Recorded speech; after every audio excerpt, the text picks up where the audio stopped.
I wanted to talk briefly about what it was like to live tweet. If you're interested in expanding your network on Twitter, the first thing you want to do is, again, make sure your profile is complete. So there's a good picture of you on your profile. Make sure you've got good current contact information so that people can get in touch with you off of Twitter if they want to do that. Customize the URL, the username again. Try to find something that you can use consistently on all the social media networks that you're on, if you can. Sometimes it's difficult. Make sure you have a link. Like my Twitter handle is, there's a link on my LinkedIn page to my Twitter. There's a reciprocal link on my Twitter account that goes back to my LinkedIn profile. It allows you to set any URL, and all I did was I took that URL from my profile. I just took this URL here, and I used that as my URL on Twitter. So the Twitter connects back to LinkedIn. So if anybody's interested in anything that I said on Twitter and they look at my profile on Twitter, they can then find me on LinkedIn and I can add them into my LinkedIn network, which I find to be much more efficient for personal contact than Twitter is, where I'm not sure whether they're on at the particular time I want to talk to them and that kind of thing. So you do that. So you start by making sure your profile is current and well developed. Then start following people, okay? And many people will follow you back if you follow them, okay? Some of the big celebrities probably won't, okay? So if you're following Lady Gaga or, I don't know, whoever, Justin Bieber, I guess, their chances that they're going to follow you back are slim.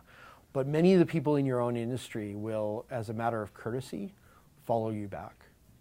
So you can get a beginning set of followers. And then one of the things that I found is really effective is to live tweet events. So what does live tweeting entail? Well, first of all, don't try to live tweet from your laptop. In fact, I probably suggest you don't try to live tweet from an iPad either. Use your phone. Much more effective from your phone. The iPhone Twitter app, actually, if you go into the search, so you go from, so you're using the iPhone Twitter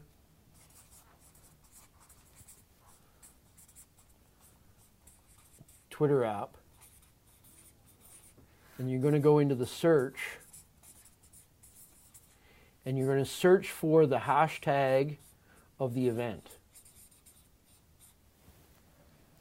And then you're going to tweet from that box. Because what that does when you tweet from that part of the iPhone app is that it automatically allows you to, it pre-populates the hashtag into your tweet.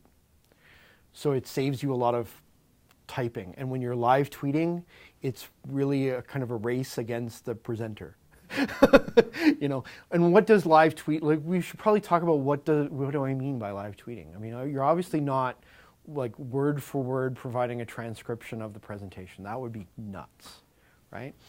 But when Neil Gaiman was here earlier this week, I went to the presentation and my live tweets of the events were particular words and phrases, particular parts of the presentation that I thought were interesting. So if he had a small nugget of wisdom in what he was saying, I was tweeting that out, okay? And I made sure as often as possible to include the Twitter handles of the people who I was talking about and the hashtag for the event, okay?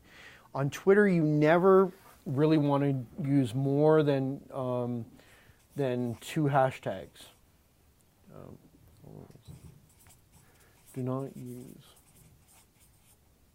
more than 2. Okay? You don't want to use more than 2 hashtags because it litters the tweet.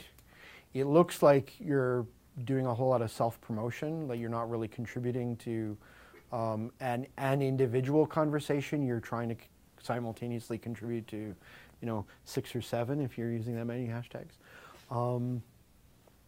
Instead, you want to limit yourself to 1 or 2. So the ones I was using on Monday were the Gaiman YYC, which was the event hashtag that everybody who was at the event was supposed to be using. And periodically I would use the hashtag UCalgary, just to bring out the fact that the event was here. Okay, every event you go to should have, in current parlance, should have a hashtag associated with it. You can make your own. Okay, so if there is not an official hashtag for an event, and you feel like it would be worthwhile to contribute to the event, make your own hashtag. Okay, just put the hash symbol in front of a keyword that describes the event and go to town.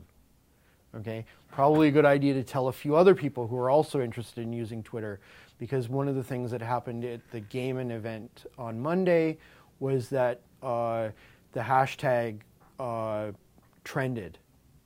So anybody who is actively following on Twitter and was in the Calgary area was seeing notices that the hashtag Gaiman YYC was trending in the area, and if they were interested, they were going to join the conversation.